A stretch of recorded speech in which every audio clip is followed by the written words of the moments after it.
ಮಾವ ನೋಡ್ತಾ ಇದ್ದಾನೆ ಮಾವ. ಯಾರು ಇಲ್ವಲ್ಲ. ಅಲ್ಲಿ ಮಾವ.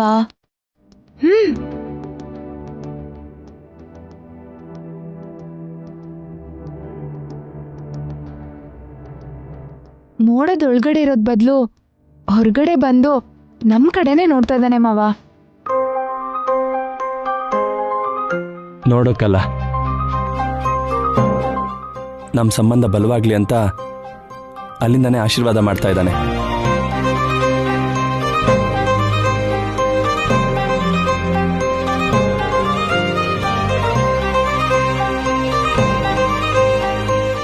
ನಿನ್ನ ಮುಖದಲ್ಲಿ ಕಾಣಿಸ್ತಿರೋ ನಾಚಿಕೆ ಆ ಚಂದ್ರನೊಳಗೆ ಕಾಣುತ್ತಿರೋ ಕಲೆಗಿಂತ ಅಂದವಾಗಿದೆ.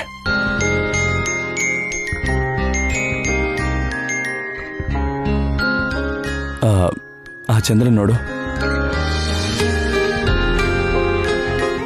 ನಿನ್ನ ಅಂದ ನೋಡಿ ಹೊಟ್ಟೆ ಕಿಚ್ಚು ಹೋಗ್ತಾ ಇದ್ದಾನೆ.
ಅಮ್ಮ ನಾಗಮ್ಮ, ನನ್ ಮಗನ್ ಏನು ಮಾಡ್ಬೇಡಮ್ಮ. ಗರುಡ ಗುಹೆಯಲ್ಲಿದ್ದಾರೆ, ಅವರಿಬ್ರು ಗರುಡ ಗುಹೆಯಲ್ಲಿದ್ದಾರೆ.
ಅಲ್ಲ ಆದಿತ್ಯ, ಅವರಿಬ್ರು ಮನೇಲಿ ಇದ್ದಾರೆ ಅಂತ ಅನ್ಕೊಂಡಿದ್ವಿ.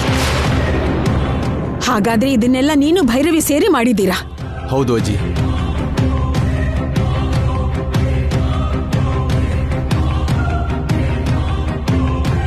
ಕನಿಷ್ಠ ನೀವಾದ್ರೂ ನಮ್ಗೆ ಹೇಳ್ಬೇಕು ಅಲ್ವೇನ್ರಿ? ಯಾರಿಗೂ ಗೊತ್ತಾಗ್ಬಾರ್ದು ಅಂತಾನೆ ಹೇಳಿಲ್ಲ ಕೌಸಲ್ಯ. ಅರ್ಜುನ್ ಭೈರವಿ ಇಬ್ರು ಗರುಡ ಗುಹೆಗೆ ಹೋಗಿದಾರಾ? ಹೌದು ಅತ್ತೆ, ಅಲ್ಲೇ ಇದ್ದಾರೆ.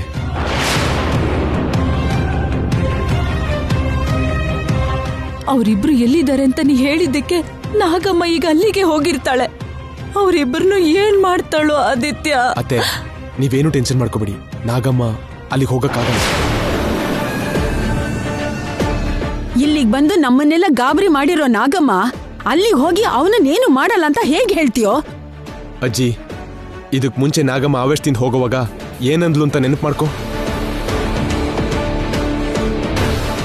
ಗರುಡ ಗುಹೆಯಲ್ಲಿದ್ದಾರೋ ನಾನೇನು ಮಾಡಲಾರೆ ಎಂದ?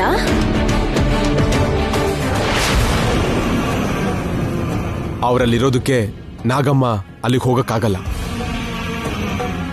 ಹೋಗೋಕ್ಕಾಗಲ್ಲ ಅಂತ ನೀವ್ ಹೇಳ್ತಾ ಇದ್ದೀರಾ, ಆದ್ರೆ ಹೋಗೋಕ್ಕೂ ಮುಂಚೆ ನಾಗಮ್ಮ ಇನ್ನೂ ಒಂದ್ ಮಾತು ಹೇಳಿದ್ಲು.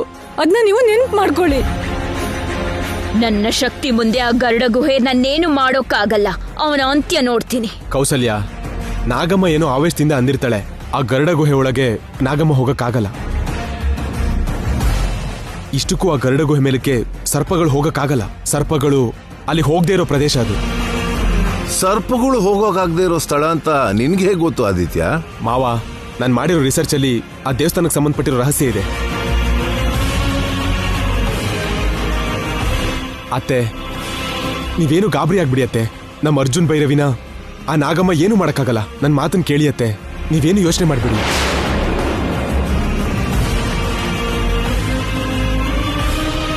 ಅಂದ್ರೆ ನಾಗಮ್ಮನ್ಗಿರೋ ಶಕ್ತಿಗಿಂತ ಒಂದು ಸ್ಥಳಕ್ಕಿರೋ ಶಕ್ತಿನೇ ಜಾಸ್ತಿ ಅಂತೀಯಾ?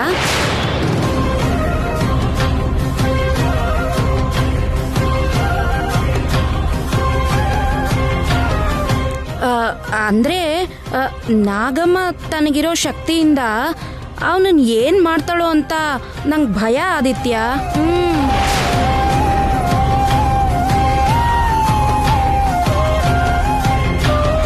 ಮನುಷ್ಯರೇ ಯಾರ ಜೊತೆನಾದ್ರೂ ಜಗಳ ಮಾಡಬೇಕು ಅಂದ್ರೆ, ಏನಾದ್ರೂ ಹಾನಿ ಮಾಡಬೇಕು ಅಂದ್ರೆ 10 ಜನನ ಕರ್ಕೊಂಡು ಹೋಗ್ತಾರೆ.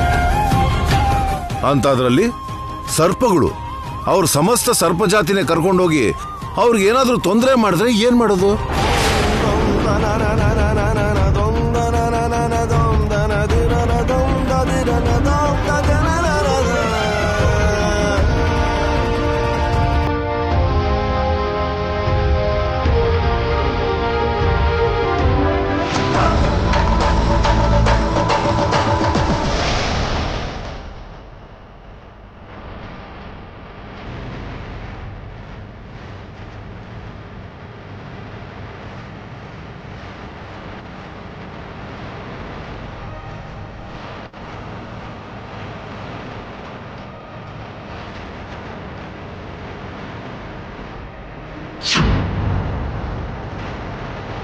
ಏನಾಯ್ತು ನಾಗವೇಣಿ?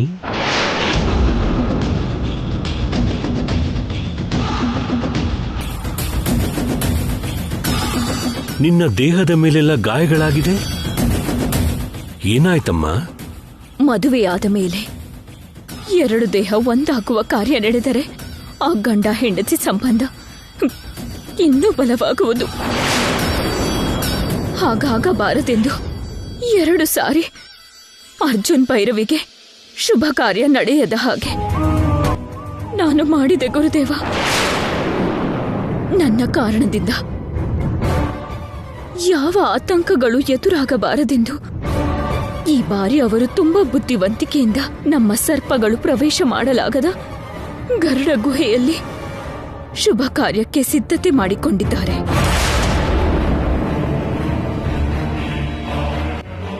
ಗರುಡ ಗುಹೆಯಲ್ಲ? ಹೌದು ಗುರುದೇವ.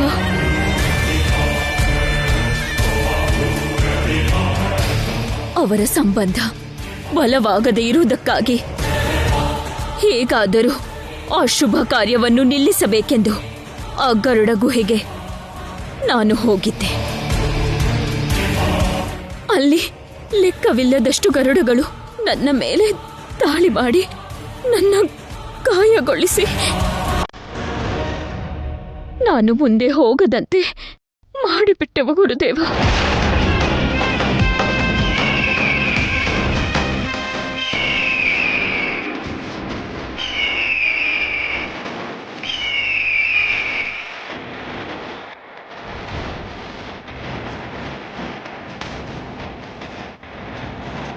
ಎಷ್ಟು ವಿಧದಲ್ಲಿ ಪ್ರಯತ್ನ ಮಾಡಿದರೂ ಒಂದು ಪ್ರಯತ್ನ ಕೂಡ ಸಫಲವಾಗಲಿಲ್ಲ ಗುರುದೇವ. ಆ ಗರುಡಗಳನ್ನು ಎದುರಿಸಲು ನನ್ನ ಶಕ್ತಿ ಸಾಲದಾಯಿತು. ನಾನೇನು ಮಾಡಬೇಕು ನನಗೆ ಅರ್ಥವಾಗುತ್ತಿಲ್ಲ. ಇದಕ್ಕೆ ಮುನ್ನ ಅದೃಷ್ಟವಶಾತ್ ನನ್ನಿಂದ ಅವರು ತಪ್ಪಿಸಿಕೊಂಡಿದ್ದರು. ಆದರೆ ಈಗ ಆ ಮಾನವರ ಬುದ್ಧಿವಂತಿಕೆಯ ಮುಂದೆ ನಾನು ಸೋಲಬೇಕಾಗಿ ಬಂದಿತು. ಎಷ್ಟು ವಿಧದಲ್ಲಿ ಪ್ರಯತ್ನ ಮಾಡಿದರೂ ಒಂದು ಪ್ರಯತ್ನ ಕೂಡ ಸಫಲವಾಗಲಿಲ್ಲ ಗುರುದೇವ. ಆ ಗರುಡಗಳನ್ನು ಎದುರಿಸಲು ನನ್ನ ಶಕ್ತಿ ಸಾಲದಾಯಿತು. ನಾನೇನು ಮಾಡಬೇಕು ನನಗೆ ಅರ್ಥವಾಗುತ್ತಿಲ್ಲ. ಇದಕ್ಕೆ ಮುನ್ನ ಅದೃಷ್ಟವಶಾತ್ ನನ್ನಿಂದ ಅವರು ತಪ್ಪಿಸಿಕೊಂಡಿದ್ದರು. ಆದರೆ ಈಗ ಆ ಮಾನವರ ಬುದ್ಧಿವಂತಿಕೆಯ ಮುಂದೆ ನಾನು ಸೋಲಬೇಕಾಗಿ ಬಂದಿತು. ನನ್ನನ್ನು ದೇವತೆಯಂತೆ ಪೂಜಿಸಿ ನನ್ನನ್ನು ಪ್ರಾರ್ಥಿಸಿ ನನಗೆ ಶರಣಾದವರ ಮುಂದೆ ನಾನು ಸೋಲುವುದು ಎನ್ನುವುದು ನಮ್ಮ ಸರ್ಪ ಜಾತಿಗೆ ಅವಮಾನ ಗುರುದೇವ. ಇದನ್ನು ನಾನು ಸಹಿಸಿಕೊಳ್ಳಲಾಗುತ್ತಿಲ್ಲ.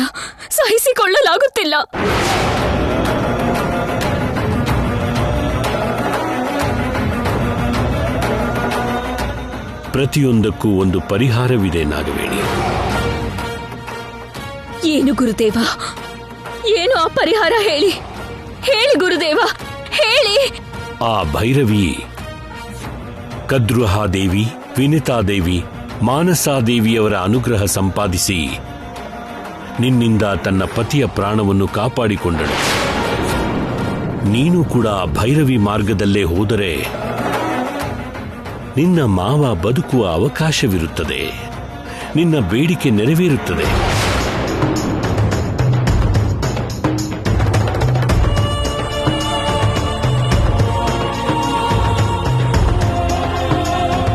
ಇಚ್ಛಾದೇವಿಗೆ ಪೂಜೆ ಸಲ್ಲಿಸಿ ಆ ದೇವಿಯ ಅನುಗ್ರಹವನ್ನು ನೀನು ಪಡೆದುಕೊಂಡಿದ್ದೇ ಆದರೆ ನಿನಗೆ ಯಾವುದೋ ಒಂದು ಮಾರ್ಗವನ್ನು ತೋರಿಸುತ್ತಾಳೆ ಆ ತಾಯಿ. ಈಗಲೇ ಪೂಜೆ ಮಾಡೋಣ. ಬನ್ನಿ ಗುರುದೇವ, ಬನ್ನಿ. ಬಾರಮ್ಮ, ಬಾ. ಬನ್ನಿ ಗುರುದೇವ.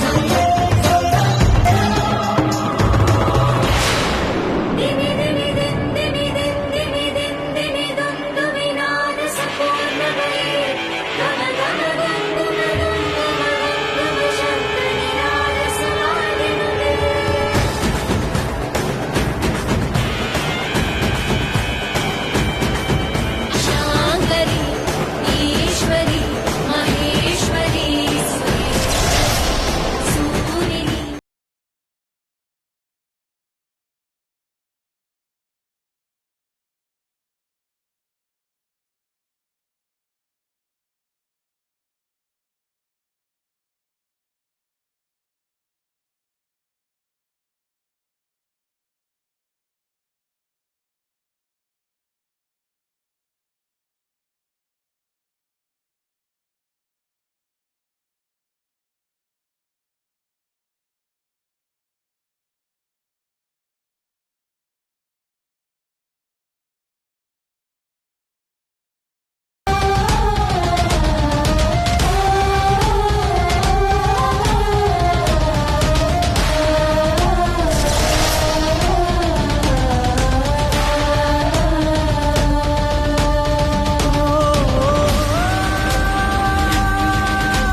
ಅಮ್ಮ ತಾಯಿ, ನಾನಾ ಗರುಡ ಗುಹೆಗೆ ನೀನು ಅಲ್ಲಿಗೆ ಏಕೆ ಹೋಗಿದ್ದೆ? ಅಲ್ಲಿ ಏನು ನಡೆಯಿತು? ನಾನು ಗ್ರಹಿಸಬಲ್ಲೆ ನಾಗವೇಣಿ.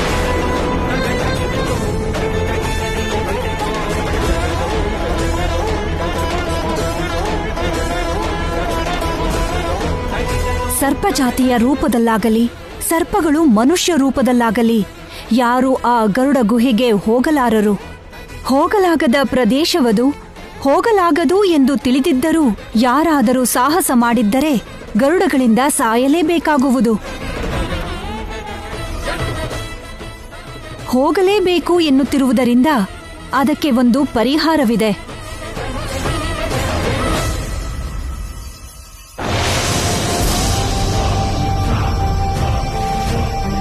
ಅದೇನೆಂದು ಬೇಗ ಹೇಳು ತಾಯಿ. ಆ ಪ್ರದೇಶಕ್ಕೆ ನೀನು ನಿನ್ನ ಸಹಜ ರೂಪದಲ್ಲಿ ಹೋಗಲಾಗದ ಕಾರಣ ನಿನ್ನ ದೇಹದಲ್ಲಿರುವ ಆತ್ಮ ಮಾತ್ರ ಹೋಗಬಲ್ಲದು. ಅಲ್ಲಿ ರಕ್ಷಣೆಗಾಗಿ ಇರುವ ಗರುಡಗಳು ಆತ್ಮವನ್ನು ಎದುರಿಸಲಾರವು, ಆತ್ಮವನ್ನು ಸಾಯಿಸಲಾರವು.